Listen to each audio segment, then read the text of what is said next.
Hello and welcome to the Tribe News. I'm Ella Voth. It has been a busy semester and we believe we finally have most of our equipment up and running. We appreciate your patience in our convergence to our new studio and new equipment. Please enjoy some of the stories our reporters have worked on the past couple of weeks. The Arc Park is a new park that is on everybody's radar, with unique types of equipment and much more. The Arc of Central Plains is committed to bringing enrichment and purpose to the lives of people with intellectual and developmental disabilities.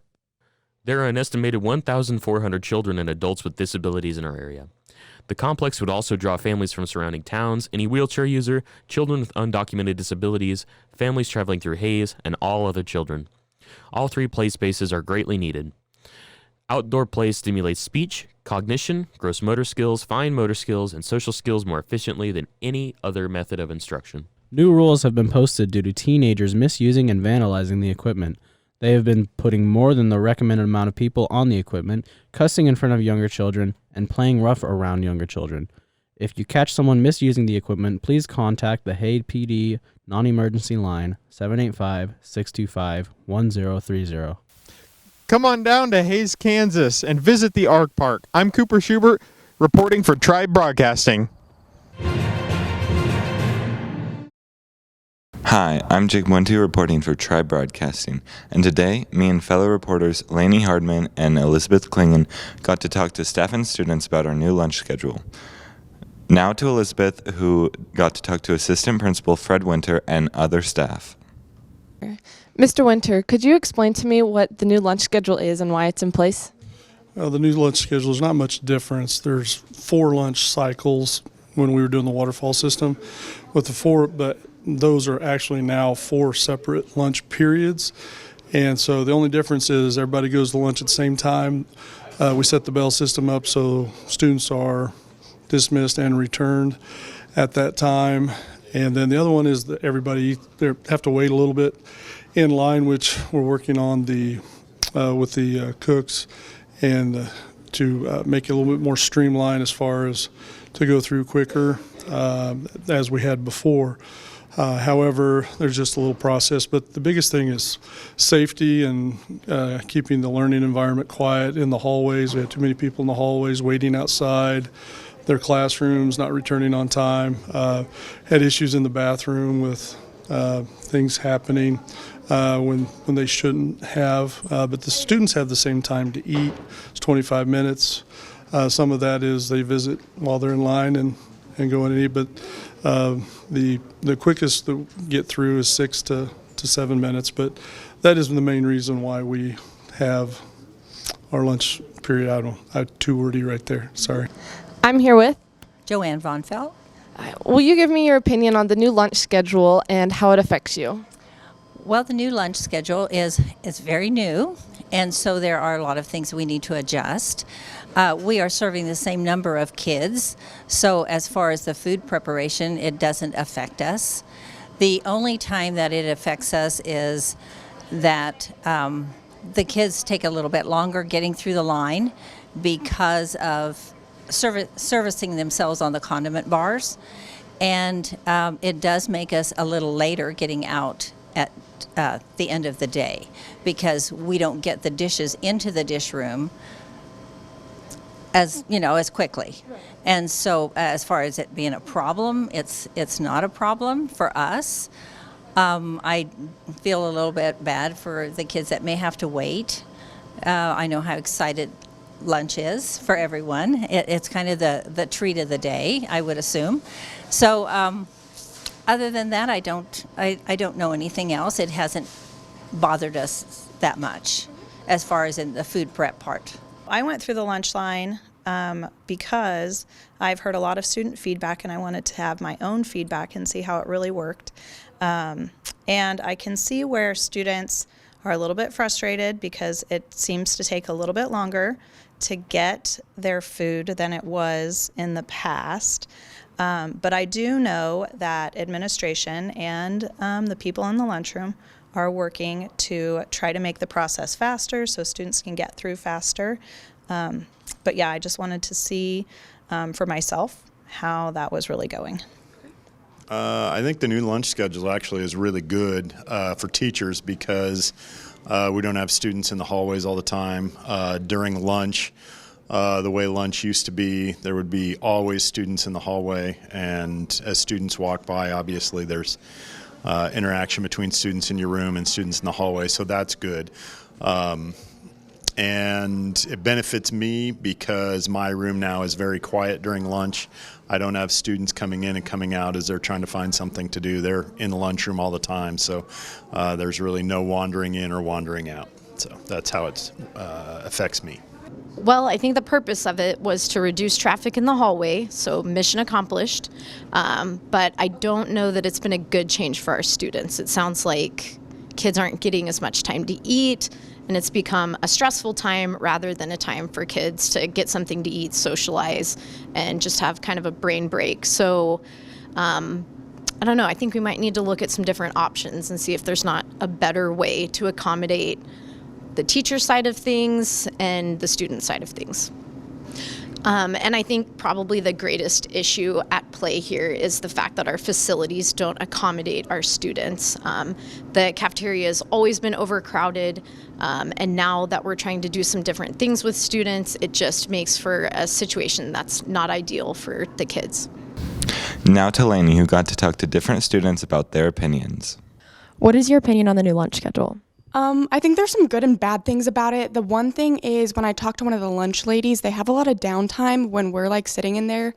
So I feel like there could be better ways to like try to figure it out, but I'm not necessarily against it either. I personally do not like it. I think it's way more chaotic than the original one, especially with everyone going out at the same time. Yeah, it doesn't make a huge difference for me going in, but definitely leaving is a lot more difficult. It's the worst thing to ever happen to me. And there's no time to go to the restroom or do anything. I'm not a big fan of it just because it's kind of inconvenient and the lines are pretty long, so. I think there's some improvements that could be made. It's a little bit, messy right now, and there's a lot of people having to wait like 15 minutes to get their lunch. But overall, I think the way we did it before was better. Well, I think something needed to be done about like students traveling through the hallways, not necessarily really having something to do, as well as like the bathroom vandalism stuff. But I think we need to explore different avenues for how we kind of crack down on that, because a lot of students are really unhappy with the amount of time that they're being given to eat and just how much it restricts their ability to go to the bathroom in between. So I think that it was a good first step, but there's more steps that need to be pursued. The new lunch schedule affects Hayes High as a whole. It still needs improvements, but we all can see the reasoning behind it. I'm Jake Buenty reporting for Tri Broadcasting. Hi, I'm Ludivine Herbert. I'm 16 years old and I came from France. I choose to become an exchange student and come here to improve my English and to become bilingual at the end of the year, and to change the routine that I have in France and discover myself better. My name is Emilia. I'm from Denmark and I'm 16 years old. And I wanted to be an exchange student because I felt like I wasn't ready to go on with school in Denmark and I wanted to do something else. Hey, my name is Maha El Abbasi. I'm 16 years old and I'm from Switzerland. I'm currently in Hayes, at the high school Hayes High, and I'm an exchange student. I chose to be an exchange student because I didn't want the same boring routine over and over again. The best thing I think I love in Hayes is like the high school and the fact that it's bigger than my hometown, so I can do a lot of things with friends. The biggest thing, the biggest change from Denmark to Hayes is probably how the people, like they're so welcoming here. They're not really like that in Denmark. My favorite thing about Hayes is the high school actually. Like I love the vibe here. I like it to come to school every day because it's more fun than in Switzerland. My favorite thing about Hayes is probably the people here. The thing that I miss the most in France is the real French bread and the cheese, and maybe the real cheese in France. The things I miss most in Switzerland is the bread and the cheese there and chocolate. I also miss my friends and family, but I'm not homesick. The thing I miss most about Denmark is Probably my family and my friends. If I can go anywhere in the world, I think I will go in the French Polynesia because it's somewhere that makes me dream and like rest. If I could choose anywhere to go in the world, it would probably be somewhere hot. I don't like colder. Places I would like to visit are London and California.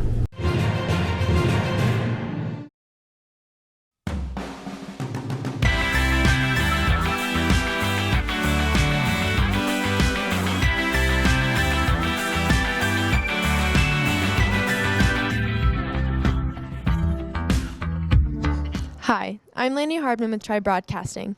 Today I'll get to talk to you about the class Family Studies. I recently got the opportunity to talk to the current teacher, Mrs. Tebow, about the class and what it all entails. So in Family Studies, we learn all about families, raising families, parenting styles. We learn about all of the developmental stages, and how to take care of little ones. Alongside Mrs. Tebow, I also got the opportunity to ask her students some questions about the class. What is your biggest takeaway from this class? My biggest takeaway is obviously learning how the baby is doing in the mom's stomach, and then also learn about all different kinds of stuff to do and what not to do when you have a child. Definitely learning more about women going through pregnancy and everything that can happen in between. Kids are wild, and you need to have a lot of things prepared before you have kids.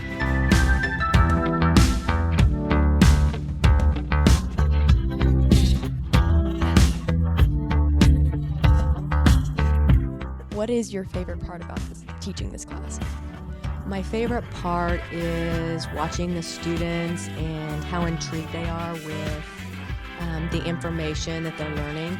And my other favorite part would be watching them interact and grow with the little ones that they are able to help throughout the semester. What is your favorite part of this class? Getting to take care of Zeke. He's just a wild child. My favorite part is definitely working with the children. Like, it's a lot of fun and it's just a great experience to have. My favorite part of this class is interacting with the kids and planning our fun activities for the kids so that they can have fun with our class or our childcare lab.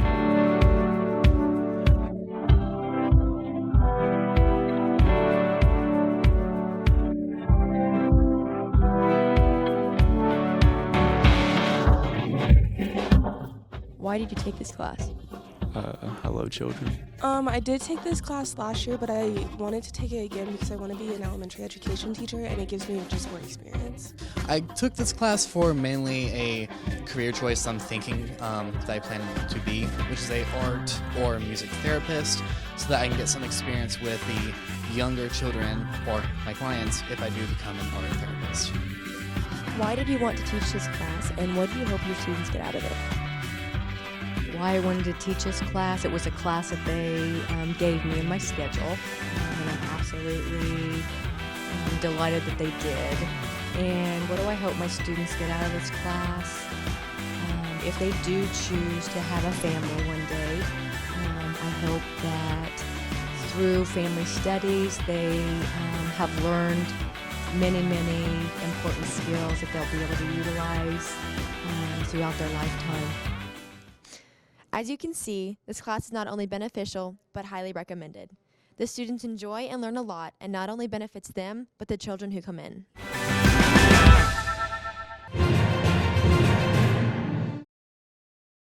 Winter sports practices began Monday, November 11th. Winter sports, including basketball, swimming, and wrestling, are all ready for their season to begin, and the students are anticipating great success. We sat down with Athletic Director Lance Cranwitter to talk about his expectations for this year's season. My name is Lance Cranwitter. I'm the Assistant Principal, Athletic Director at Hayes High School. For winter sports at Hayes High, we have boys swimming, we have boys and girls wrestling, and boys and girls basketball. Wrestling, we've got about 15 girls out and about 45 boys, from what I understand. So we're looking forward to that season too. As always, we have the JV tournament and the girls tournament, and the Bob Kuhn varsity tournament will be coming up later on this year in January. So for swimming, we've got a pretty good number of boys out. I'm not exactly sure how many we've got out right now, but I think initially there were about 25 that are out. We will host a swim meet this year for the boys, so we're looking forward to that. Swim, we're going to find out what kind of talent we have and how well we'll compete. It's kind of hard to tell from year to year because it's kind of hard to know who's going to be competing school to school wise in the WAC. And then for basketball, for boys and girls, we'll be getting it started off here pretty soon, December 2nd through the 4th, with the Hays City Shootout. So we're looking forward to that. Boys, high expectations. We made the state tournament last year. Many of those boys, plus we were WAC champions, many of those boys are returning back to the team this year. So looking forward to competing for a WAC championship there too. Basketball on the girls' side, we're still going to be a bit young, but we're going to be a lot more competitive. So I think that the WAC schools are going to be surprised at our girls' team and our non-conference opponents too. Just want to encourage everybody to come out to our competitions, whether it's swimming, wrestling, basketball. Support all of our programs. Come on out. It's going to be a great time. We are back to normal, spectator-wise. So we're ready to host everybody and anybody and have a good time doing it.